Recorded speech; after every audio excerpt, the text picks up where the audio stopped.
Halo sahabat semuanya, selamat datang kembali di Satu Tingkat, tempat kita membedah dunia dari sudut pandang yang nggak biasa. Pada video kali ini, kita bakal bahas satu topik yang bikin terperangah. China baru saja menarik pelatuknya. Jepang dan Kanada bergabung dengan China dalam aliansi perdagangan baru dan mengabaikan Amerika. Siap-siap, karena di video ini kita akan mengupas secara mendalam bagaimana pergerakan strategis China yang mengejutkan dunia, serta bagaimana Jepang dan Kanada tiba-tiba melompat ke dalam permainan yang bisa menggeser kekuasaan ekonomi global. Kita mulai dari gambaran besar. Amerika, yang selama ini memegang kendali di panggung perdagangan global, tiba-tiba menghadapi serangkaian pukulan yang datang dari arah yang sangat tidak terduga. Di satu sisi, ada kebijakan proteksionis dan tarif yang dilancarkan oleh pemerintahan Trump. Tarif 17% atas pasir minyak Kanada yang dianggap melanggar aturan lingkungan. Tapi di balik semua itu, China malah diam-diam menunjukkan kekuatannya dengan menandatangani kesepakatan minyak senilai lebih dari $1 miliar dengan Crescent Point Energy. Uniknya, transaksi ini bukan dilakukan dengan dolar Amerika, melainkan dengan pro-yuan. Bayangkan, tidak ada syarat-syarat diplomasi yang rumit, hanya satu langkah tegas yang mengirimkan pesan kuat ke seluruh dunia. Kita punya cara sendiri. Nah, di tengah riuhnya kebijakan Amerika yang kian proteksionis, Kanada justru menjadi salah satu korban, sekaligus pemain kunci. Dengan diterapkannya tarif Amerika sebesar 17% atas minyak mentah Alberta, Kanada tidak tinggal diam. Mereka membuka front geopolitik baru dan mengatur langkah-langkah strategis, seperti membangun jaringan pipa dan menggalang kerjasama yang semakin erat dengan China. Bayangkan, ini adalah kontrak energi China-Kanada terbesar sejak tahun 2016. Sinyal ini menunjukkan bahwa cengkeraman Amerika di halaman belakangnya mungkin mulai melemah. Dan siapa tahu, bagi rumah tangga Amerika yang sudah terguncang karena kenaikan harga bahan bakar, dampak kebijakan ini bisa jauh lebih mahal dari yang dibayangkan. Tapi, itu baru permulaan. Di balik layar, terdapat dinamika yang jauh lebih kompleks. Jepang misalnya, yang selama ini dikenal dengan sikap hati-hati dalam memilih mitra dagangnya, kini mulai menunjukkan pergeseran.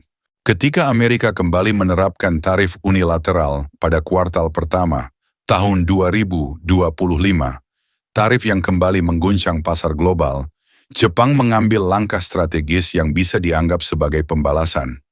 Jepang menggalang kerjasama dengan China dalam menghadapi kebijakan tarif yang memberatkan dan bahkan melobi pengecualian tarif untuk baterai kendaraan listrik. Aksi ini didasari oleh kebutuhan untuk melindungi sektor otomotif mereka yang sangat bergantung pada komponen-komponen dari China dan Jepang sendiri. Jadi bukan hanya soal ekonomi, melainkan juga tentang mempertahankan kestabilan industri yang telah lama menjadi tumpuan kebanggaan nasional. Mari kita lihat lebih dalam lagi ke dalam sektor otomotif. Siapa yang tidak kenal dengan Ford F-150? Ikon manufaktur Amerika ini telah lama dipuja sebagai simbol kekuatan industri otomotif Amerika. Namun, dalam situasi perang dagang yang semakin memanas, truk ikonik ini justru terjerat dalam masalah besar. Pemerintahan Trump memberlakukan tarif 25% pada suku cadang mobil impor yang memicu kekacauan di pabrik Ford di Dearborn. Data internal menunjukkan bahwa efisiensi produksi turun hingga 32% akibat kekurangan semikonduktor dari Jepang dan kabel listrik dari China. Dan bukan hanya itu, varian truk hibrida yang sangat mengandalkan modul baterai dari Osaka kini terdampak secara signifikan. Hasilnya, harga F-150 melonjak rata-rata $4.700 sejak Januari. Ini jelas merupakan sabotase ekonomi yang dikemas dalam balutan nasionalisme, sebuah langkah yang tak hanya berdampak pada pabrikan, tapi juga pada konsumen yang harus membayar lebih di pom bensin. Tak berhenti sampai di situ, dampak dari perang dagang ini juga terasa hingga ke sektor pertanian. Bayangkan, hanya 48 jam setelah Washington menggandakan biaya lisensi ekspor pada teknologi pertanian canggih ke perusahaan-perusahaan China, China membatalkan kontrak impor daging sapi senilai $520 juta dari produsen Amerika.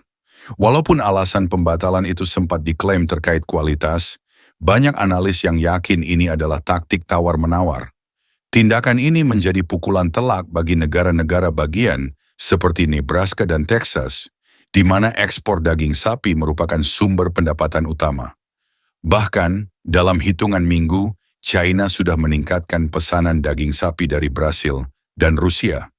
Faktanya, kontrak pasokan senilai $430 juta dengan Rusia pun ditandatangani dengan sistem pembayaran yang melewati dolar Amerika, menggunakan rubel dan yuan sepenuhnya.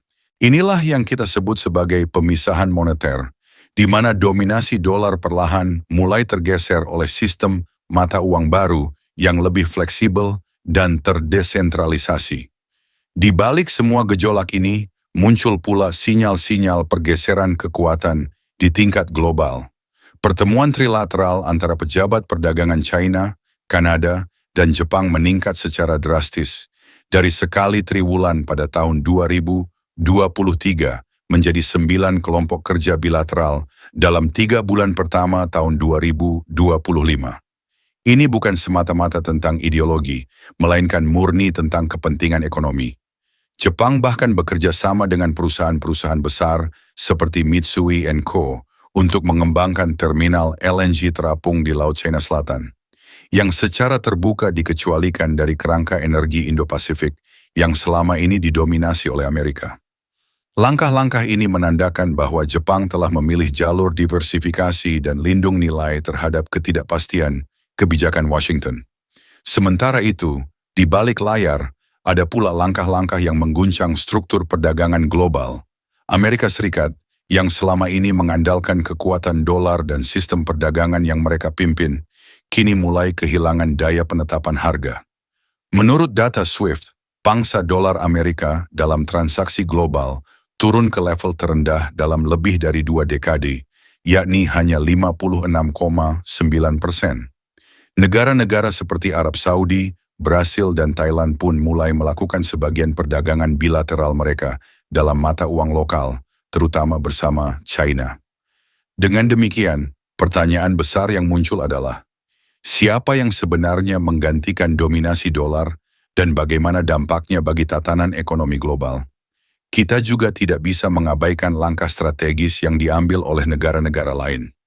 Peta politik global sedang mengalami pergeseran, di mana bahkan negara seperti Meksiko memilih untuk memposisikan diri lebih dekat dengan China daripada terus-menerus bergantung pada Washington. Bahkan, di benua Amerika Utara, memo ekspansi strategis nasional yang dirancang oleh pemerintahan Trump tahun 2025 mengusulkan pembentukan zona aman sumber daya. Ide ini mencakup upaya untuk membeli Greenland dan merancang kerangka kerja baru dalam konsolidasi benua dengan Kanada. Meskipun terdengar ambisius dan kontroversial, langkah ini menunjukkan betapa intensnya persaingan geopolitik yang sedang berlangsung, dengan Amerika berusaha mempertahankan kendali atas rantai pasokan mineral dan teknologi penting yang selama ini menjadi keunggulan mereka. Melihat semua pergerakan ini, jelas bahwa kita sedang menyaksikan sebuah titik balik dalam sejarah perdagangan global. Tindakan agresif Amerika, yang seharusnya menjadi tameng perlindungan, justru membuka celah bagi aliansi baru yang dipimpin oleh China.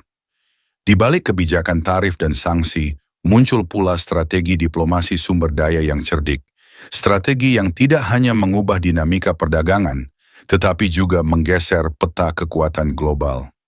Bayangkan, pertarungan antara kekuatan ekonomi yang selama ini berkuasa dengan kekuatan baru yang muncul, membawa kita ke dalam era di mana perhitungan strategis dilakukan secara real-time melalui algoritma perdagangan, pertukaran mata uang alternatif, dan langkah-langkah yang tidak pernah tertulis di atas kertas. Kita pun harus bertanya, apa sebenarnya motif di balik semua langkah ini? Apakah ini hanya pembalasan atas kebijakan proteksionis Amerika, ataukah sudah merupakan bagian dari penataan ulang sistem perdagangan global? Para ahli pun mulai berspekulasi.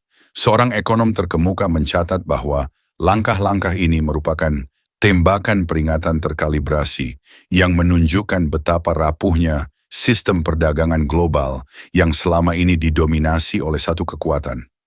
Sementara itu, langkah-langkah yang diambil oleh Jepang dan Kanada, yang dulunya dianggap sebagai mitra setia Amerika, kini membuka peluang baru untuk menciptakan sistem yang lebih multipolar dan terdistribusi.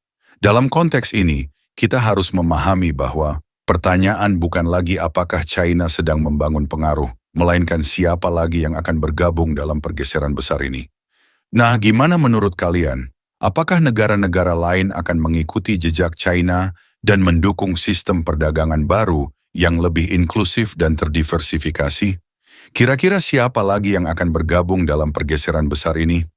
Silakan berikan pendapat kalian di kolom komentar. Jangan lupa like jika kalian menikmati video ini dan subscribe untuk mendapatkan info menarik seputar ekonomi, geopolitik, dan topik-topik seru lainnya yang bisa bikin otak kalian berpikir. Sampai jumpa di video berikutnya. Salam satu tingkat.